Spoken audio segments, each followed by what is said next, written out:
안녕하세요. 오늘도 귀한 하나님의 말씀을 함께 나누게 하신 우리 하나님께 영광과 찬송과 존귀를 돌립니다. 오늘도 함께 나누는 말씀을 통해서 하나님의 음성, 성령의 음성을 듣게 되는 귀한 축복이 있기를 주님의 이름으로 간절히 기원합니다. 오늘 함께 나눌 말씀의 제목은 남은 자와 성령의 사역, 남은 자와 성령의 사역, 그리고 부제로 구원에 관한 모든 것, 이렇게 제목을 붙였습니다. 남은 자와 성령의 사역, 부제, 구원에 관한 모든 것. 본문의 말씀으로 이사야 4장 4절, 구약 970페이지, 구약 970쪽, 이사야 4장 4절의 말씀을 본문의 말씀으로 선택을 했습니다. 이는 주께서 그 심판하는 영과 소멸하는 영으로 시온의 딸들의 더러움을 씻으시며 예루살렘의 피를 그 중에서 청결케 하실 때가 됨이라. 우선 이사야서를 우리가 좀 이해할 필요가 있습니다. 선지자 이사야는 그의 서신을 통해 세 가지 사실을 기별하고 있습니다. 하나는 문자적으로 배도한 유다 백성들에게 하나님께서 진노하시는 악행을 버리고 언약 백성으로서의 관계 회복을 촉구합니다. 또 하나는 메시아에 대한 예언으로 모든 고난과 이스라엘의 종국적인 회복은 오직 메시아의 강림을 통해서만 이루어지고 하나님만이 구원의 소망임을 예고합니다. 그리고 세 번째로 종말론적 예언으로 이스라엘뿐만 아니라 온 인류의 소망은 궁극적인 하나님 나라의 도래에 있으며 세상 끝 곧 종말에 있을 사건들을 예언합니다. 그래서 이사야서의 예언과 종말에 관한 기록들은 기록된 그 당시뿐만 아니라 마지막 시대를 위한 기별로 이중적 해석을 요하게 됩니다. 그 중에 제일 먼저 나오는 그리고 대표적인 성경장이 이사야서 4장입니다. 이사야는 이사야 1장부터 3장까지 이스라엘의 위선과 교만과 악행을 고발합니다. 그리고는 4장에서 갑자기 메시아에 대한 예언과 남은 자의 구원에 대해 언급하며 심판과 소멸을 이야기합니다. 그런데 이사야서 4장을 자세히 묵상하면 6절로만 이루어진 짧은 내용 중에 마지막 때에 어떻게 구원이 완성될 것인가에 대한 구체적인 하나님의 계획이 그 안에 담겨 있음을 보게 됩니다. 오늘은 이사야서 4장을 예언된 그 종말의 관점에서 그 내용을 적용하고 하나님께서 주시는 성령의 기별을 함께 나누기를 원합니다. 먼저 이사야서 4장을 개괄해 보면 매 절마다 놓쳐서는 안 될 깊은 영적 메시지가 담겨 있음을 발견하게 됩니다. 1절은 교회의 정체성을 기별합니다. 교회는 무엇이냐 하는 것입니다. 2절은 교회의 구원의 주체가 누구인지를 알립니다. 구원은 누구로부터 오는가 하는 것입니다. 3절은 구원받게 될 궁극적인 대상을 밝히고 있습니다. 누가 구원받을 것이냐. 4절은 구원을 위해 어떻게 준비해야 하는가를 말합니다. 구원은 어떻게 준비되어서 이루어지는가 하는 것입니다. 5절은 구원받을 자에 대한 하나님의 보호를 공개합니다. 하나님께서 당신의 백성들을, 당신의 사람들을 어떻게 보호할 것인가 하는 것입니다. 6절은 교회의 사명을 언급합니다. 교회는 이 마지막 때에 무엇을 어떻게 해야 할 것인가 하는 것입니다. 오늘 이사야서 4장을 절별로 좀 자세하게 그리고 깊이 있게 살피면서 하나님께서 주시는 이 중요한 기별들을 함께 나눌 생각입니다. 먼저 1절입니다. 그날에 7 여자가 한 남자를 붙잡고 말하기를 우리가 우리 떡을 먹으며 우리 옷을 입으리니 오직 당신의 이름으로 우리를 칭하게 하여 우리로 수치를 면케하라 하리라. 그날에 7 여자가 한 남자를 붙잡고 말을 한다고 했습니다. 예언 중에 여자는 교회를 상징합니다. 요한계시록 12장 17절은 용이 여자에게 분노하여 돌아가서 그 여자의 남은 자손 곧 하나님의 계명을 지키며 예수의 증거를 가진 자들로 더불어 바다 모래 위에 섰더라고 했습니다. 여기 여자로 상징된 교회가 용으로 상징된 사단에게 마지막 때에 큰 핍박을 받을 것을 예언합니다. 여기 여자는 바로 교회인 것입니다. 그렇다면 7 여자는 7 교회를 상징하고 7 교회는 한 남자를 붙잡아야 한다는 것입니다. 시대를 막론하고 교회는 한 남자만을 붙잡아야 한다는 것입니다. 이 남자는 누구인가? 이사야 7장 14절은 보라 처녀가 잉태하여 아들을 낳을 것이요 그 이름을 임마누엘이라 하리라고 했습니다. 이사야 9장 6절은 이는 한 아기가 우리에게 낳고 한 아들을 우리에게 주신 바 되었는데 그 어깨에는 정사를 메었고 그 이름은 기묘자라 모사라 전능하신 하나님이라 영존하시는 아버지라 평강의 왕이라 할 것임이라고 했습니다. 여기 나오는 아들은 바로 남자입니다. 마태복음 25장에 기록된 10처녀의 비유에는 예수님께서 신랑이 되시어서 슬기로운 처녀들을 혼인잔치에 초청하셨음을 기록합니다. 슬기로운 처녀들은 한 남자를 붙잡고 한 남자를 신랑으로 맞이한 것입니다. 어느 시대를 막론하고 교회는 오직 한 남자 예수 그리스도만을 붙잡아야 합니다. 그런데 그 7 교회가 우리 떡을 먹으며 우리 옷을 입는다고 했습니다. 교회의 떡은 무엇인가? 요한복음 6장 35절은 예수께서 가라사대 때 내가 곧 생명의 떡이니 라고 말씀하셨음을 기록합니다. 교회는 교회의 떡, 생명의 떡이신 예수 그리스도를 먹어야 한다는 것입니다. 교회가 먹을 떡은 오직 예수 그리스도입니다. 또한 교회는 교회의 옷을 입는다고 했습니다. 교회의 옷은 무엇인가? 로마서 13장 14절은 오직 주 예수 그리스도로 옷 입고라고 말합니다. 교회는 오직 주 예수 그리스도로만 옷 입어야 한다는 것입니다. 교회가 입을 옷은 오직 예수 그리스도뿐입니다. 그리고 그 7 여자의 궁극적인 고백은 오직 당신의 이름으로 우리를 칭하여 우리로 수치를 명케하라 하리라고 했습니다. 교회가 수치를 면하는 길은 오직 예수 그리스도의 이름으로 칭함을 받을 때라는 것입니다. 여기 이사야서 4장 1절은 교회의 정체성을 완벽하게 제시합니다. 교회는 오직 한 남자 예수 그리스도만을 붙잡아야 합니다. 교회는 오직 생명의 떡이신 예수 그리스도만을 먹어야 합니다.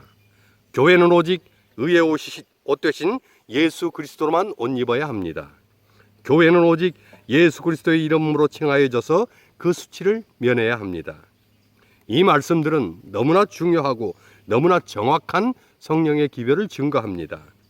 오늘날 많은 교회들이 예수 그리스도만을 붙잡지 않고 세상을 붙잡고 있습니다. 오늘날 많은 교회들이 예수 그리스도만을 먹지 않고 세상의 잡다한 이론들을 먹고 있습니다. 오늘날 많은 교회들이 예수 그리스도만으로 옷 입지 않고 세상으로 옷 입고 자기 의로 옷 입고 있습니다. 오늘날 많은 교회들이 예수 그리스도의 이름만으로 칭해져야 하는데 돈이나 인기나 다수의 교인, 대형 건물, 대형 교회로 칭해지길 탐하면서 수치를 당하고 있습니다. 특별히 요한계시록 3장 20절을 보면 이 마지막 시대를 상징하는 라오디게아 교회는 예수님께서 문 밖에 서서 두드리고 계신다고 했습니다. 교회 안에 예수님이 안 계시는 것입니다. 이것이 마지막 시대 교회의 현실인 것입니다. 그래서 주님의 음성을 듣고 문을 열라는 것입니다. 그러면 주님께서 들어가 함께 먹겠다고 하십니다. 교회는 오직 예수 그리스도만을 붙잡고 예수 그리스도만을 높이고 예수 그리스도만을 나타내야 합니다. 교회는 오직 예수 그리스도만만 먹고 예수 그리스도로만 옷 입고 예수 그리스도로만 칭해져야 합니다. 그것이 교회이며 그것이 교회여야 합니다.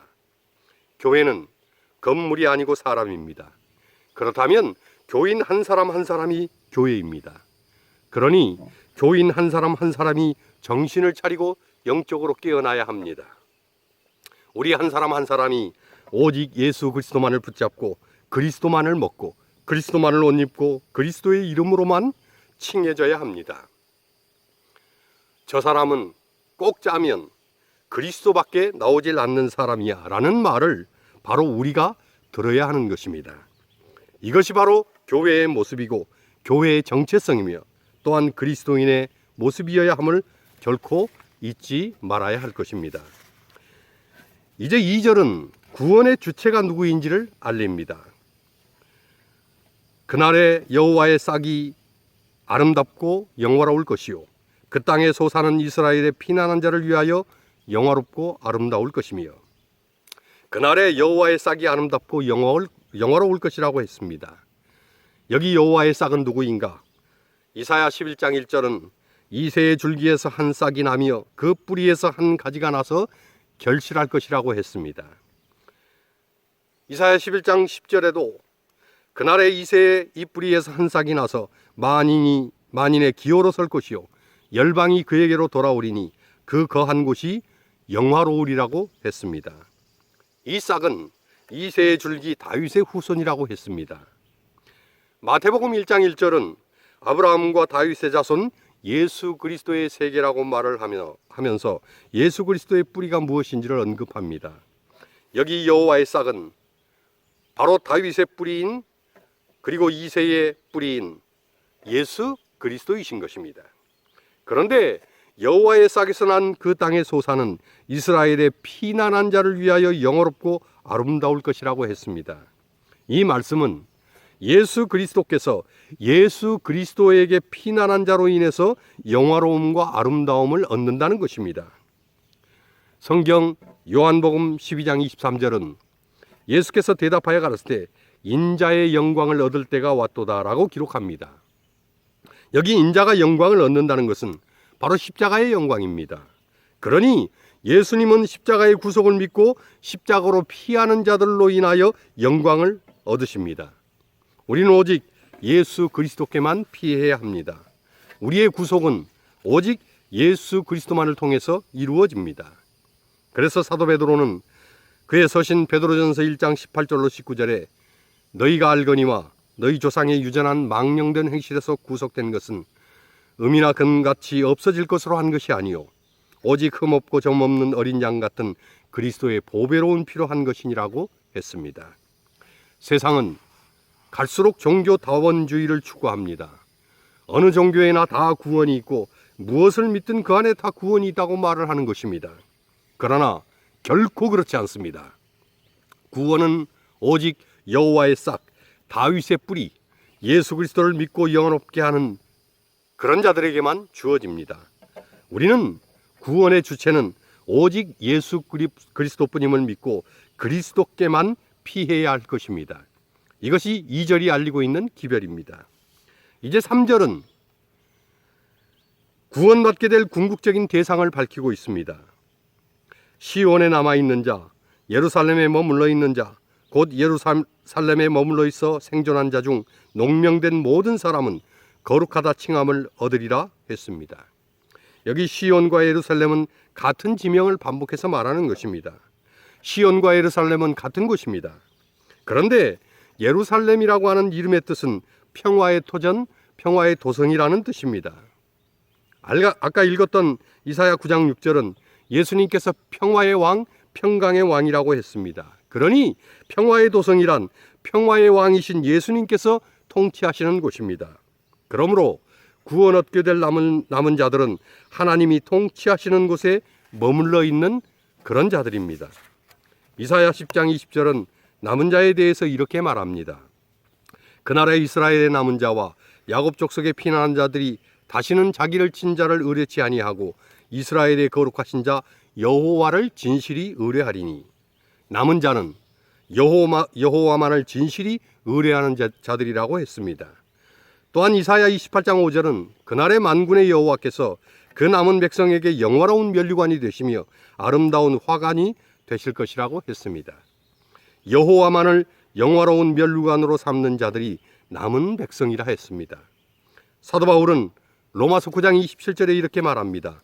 또 이사야가 이스라엘에 관하여 외치되 이스라엘 뭇 자손의 수가 비록 바다의 모래 같을지라도 남은 자만 구원을 얻으리니. 우리는 여자가 교회를 상징한다는 말씀을 나누면서 요한계시록 12장 17절을 읽었었습니다. 그 귀절에는 용이 여자에게 분노하여 돌아가 그 여자의 남은 자손 곧 하나님의 계명을 지키며 예수 증거를 가진 자들로 싸우려고 한다고 했습니다. 여기 요한의 계시는 종말의 때에 남은 자, 남은 자손이 있다고 말씀하며 그들은 하나님의 계명과 예수의 증거를 가진 자들이라고 했습니다. 요한계시록 14장 12절은 그 남은 자손들이 바로 성도이며 그들은 하나님의 계명과 예수 믿음을 지키는 자들이라고 보다 구체적으로 남은 자의 신원을 확인해 줍니다. 또한 이사야 4장 3절의 본문은 그들이 농명책에 그 이름이 기록된 자들이며 그 모든 사람은 거룩하다 칭함을 얻는다고 했습니다. 우리는 여기서 구원받을 자, 그 이름이 농명책에 기록될 자들의 분명한 정체를 알게 됩니다. 그들은 남은 자들이며 언제나 하나님께 머물러 있는 자들이며 하나님의 계명과 예수 믿음을 지키며 끝까지 사단 마귀와 대적하는 자들입니다. 그러니 우리가 남은 자에 속하려 한다면 오직 여호와만을 진실이 신뢰해야 합니다. 오직 하나님만이 우리의 영원로운 멸류관이 되셔야 합니다. 그리고 끝까지 인내하며 하나님의 계명과 예수 믿음을 지켜야 합니다. 우리는 교파로 구원받지 않습니다. 우리는 명목상의 교인이라고 구원받지 못합니다. 우리는 오직 하나님과 나와의 1대1의 관계 속에서 하나님만을 영화롭게 하는 삶을 실제로 살며 하나님께 순종할 때에 남은 자가 될 것입니다. 이제 이사야 4장 4절은 구원은 어떻게 준비되는가를 말씀합니다. 이는 주께서 그 심판하는 영과 소멸하는 영으로 시온의 딸들의 더러움을 씻으시며 예루살렘의 피를 그 중에서 청결케 하실 때가 됨이라. 하나님은 더러움을 씻고 그 피를 청결케 해야 한다고 말씀합니다. 성경 히브리서 9장 14절은 이렇게 기록합니다. 하물며 영원하신 성령으로 말미암아 흠없는 자기를 하나님께 드린 그리스도의 피가 어찌 너희 양심으로 죽은 행실에서 깨끗하게 하고 살아계신 하나님을 섬기게 못하겠느뇨. 우리를 깨끗하고 정결케 하는 것은 오직 그리스도의 피, 그리스도의 보혈뿐입니다. 그런데 그리스도의 피로 정결케 되는 사역을 성령께서 하신다고 말씀합니다. 히브리서 10장 29절은 하물며 하나님의 아들을 밟고 자기를 거룩하게 한 언약의 피를 부정한 것으로 여기고 은혜의 성령을 욕되게 하는 자의 당연히 받을 형벌이 얼마나 더 중하겠느냐 너희는 생각하라고 했습니다. 그리스도의 피를 부정하게 여기고 그 피를 부정하는 것이 성령을 욕되게 한다고 했습니다. 여기 이사야 4장 4절은 성령께서 심판하는 영이시며 소멸하는 영이시라고 했습니다. 성령은 그리스도의 피로 우리를 정결케 하셔서 우리의 죄를 소멸케 하십니다. 성령은 그리스도의 보혈을 부정하고 죄 사함을 받지 않은 자들을 심판하십니다.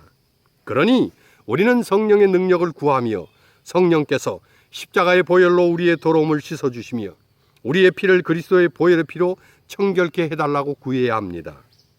주님은 십자가의 희생과 보혈로 인류 구속의 대업을 완성하셨습니다. 그러나 그 구속과 보혈의 공로가 내 것이 되려면 그것을 나에게 적용해야 합니다. 그런데 그 구속의 은혜를 깨닫고 용서를 구할 때에 죄를 소멸하시고 우리를 죄로부터 승리케 하시는 사역을 성령이 하시는 것입니다. 그래서 고린도전서 12장 3절은 성령으로 아니하고는 누구든지 예수를 주시라 할 수 없느니라고 했습니다. 우리는 십자가의 보혈의 공로를 의지하여 씻음을 받고 죄사함과 죄의 소멸을 경험해야 합니다. 그런데 그 경험은 인간의 생각대로 되는 것이 아니고 성령께서 해주셔야만 되어지는 경험입니다. 그러므로 우리는 받은 바 구원을 내 것으로 경험하고 심판의 날에 영원한 구원을 얻기 위해서 날마다 성령의 도우심과 인도를 구해야 합니다. 그러니 지금은 성령을 구하고 성령을 경험하고 성령의 충만함으로 살아가야 합니다.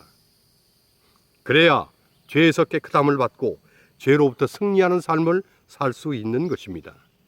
이것이 본문 4절이 말씀하는 구원의 준비와 완성입니다. 성령을 받고 성령으로 살아가야 한다는 것입니다. 이제 5절은 구원받을 자들에 대한 하나님의 보호에 대한 약속입니다. 여호와께서 그 거하시는 온 시온산과 모든 지폐 위에 낮이면 구름과 연기, 밤이면 화염의 빛을 만드시고 그 모든 영광 위에 천막을 덮으실 것이며, 성경 출애굽기 13장 21절로 22절은 이스라엘 백성들이 출애굽할 때에 낮에는 구름 기둥으로 그 길을 인도하시고 밤에는 불 기둥으로 그들을 비추사 여호와께서 떠나지 않으시고 그들을 주야로 진행케 하셨다고 했습니다. 또 출애굽기 14장 20절에는 애굽진과 이스라엘진 사이에 구름과 흑암이 있어 저편이 이편에 가까이 못하였더라고 했습니다. 마지막 때의 성경은 큰 환란이 있을 거라 했습니다. 그리고 계시록 13장 15절에는 짐승의 우상에게 절하지 않는 자는 몇이든지 다 죽이게 할 것이라고 했습니다.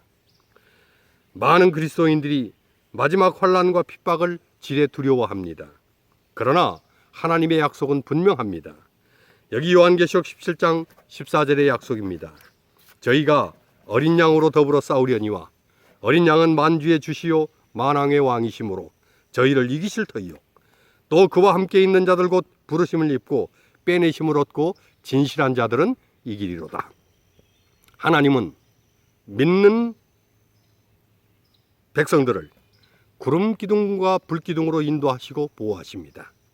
필요하시면 저편이 이편에 가까이 못하도록 그들을 어지럽게 하고 극난하게 하실 것입니다. 그리고 어린 양과 함께 있는 자들로 이기게 하실 것입니다. 하나님은 믿는 자들 위에 천막을 덮으셔서 끝까지 우리를 보호하시고 지키실 것입니다. 우리의 보호가 되시는, 그리고 우리의 천막이 되시는 여호와께 영광을 돌립니다. 이제 오늘 본문 이사야 4장 6절은 끝으로 교회의 사명과 역할을 언급합니다. 또 천막이 있어서 낮에는 더위를 피하는 그늘을 지으며 또 풍우를 피하여 숨은 곳이 되리라. 남은 자들이 피할 곳은 여호와의 천막이며 숨을 곳도 여호와의 천막입니다. 오직 하나님만이 믿는 자들의 피할 곳이요 숨을 곳입니다. 그런데 남은 자들은 자신들만 피하고 자신들만 숨어서는 안 됩니다. 계시록 14장 6절은 또 보니 다른 천사가 공중에 날아가는데 땅에 거하는 자들 곧 여러 나라와 족속과 방언과 백성에게 전할 영원한 복음을 가졌더라고 말합니다. 남은 자들은 여호와의 천막 안으로, 그리고 영원한 복음의 천막 안으로 땅에 거하는 자들을 초청해야 합니다. 그리고 교회가 여호와의 천막이 되고 세상 사람들이 더위를 피하는 그늘이 되고 풍우를 피해 숨을 곳이 되어져야 합니다. 교회는 구원받을 자들이 들어와서 여호와의 천막에 쉴 수 있는 그런 천막의 역할을 해야 하는 것입니다.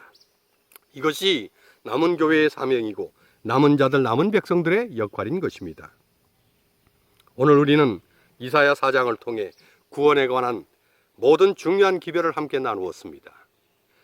오늘 드린 말씀의 의미와 뜻을 깊이 반복해서 생각하고 또 묵상하셔서 날마다 믿음으로 승리하며 성령의 충만하신 인도를 경험하고 구원의 기쁨으로 날마다 주님을 찬양하며 사시기를 간절히 축원합니다. 무엇보다 성령 받으시기를 기원합니다. 그래서 날마다 성령 충만하시기를 간절히 기도합니다. 주님 곧 오십니다. 늦은 비 성령으로 부어진 바 되셔서 받은 바 영혼 구원의 사명을 힘있게 감당하다가 준비되어서 주님 맞으시길 간절히 기원합니다. 마라나다, 주 예수여 속히 오시옵소서. 아멘.